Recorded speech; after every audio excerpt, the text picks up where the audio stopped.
Next question is, what if my parents are stopping me from learning Islam further or showing my identity as a Muslim? Do I still have to listen to them?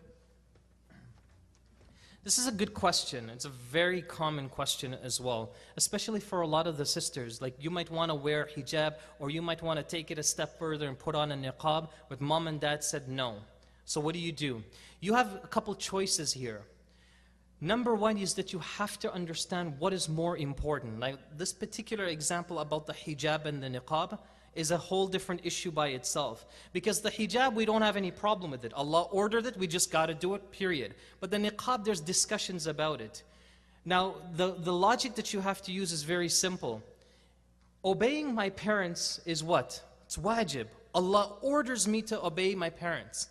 But maybe wearing the niqab or just wearing an abaya all the time, maybe there's some discussion and I have a couple choices here. So what do? You weigh the two goods. Which one is a greater good in the sight of Allah? So which one is it? Is it the hijab, is it the niqab, or is it obeying parents? It's obeying the parents, right? So right away, by default, you know what your option is going to be. Whenever that can happen, you do this, of course, with the guidance of somebody who has knowledge.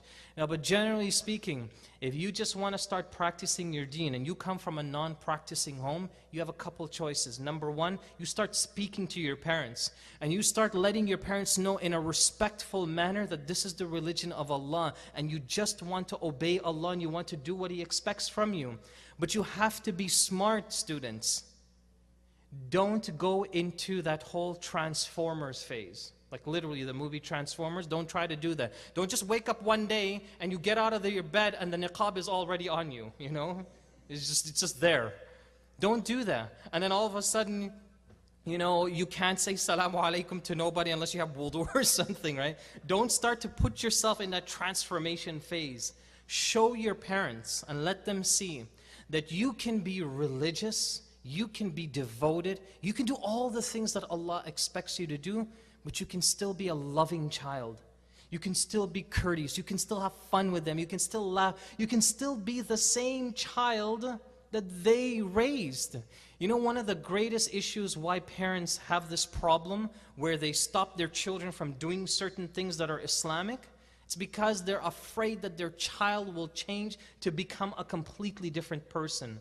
So you can take on that responsibility and let them know and see that this is just a beautiful Islamic side of your life, but you can still be their daughter.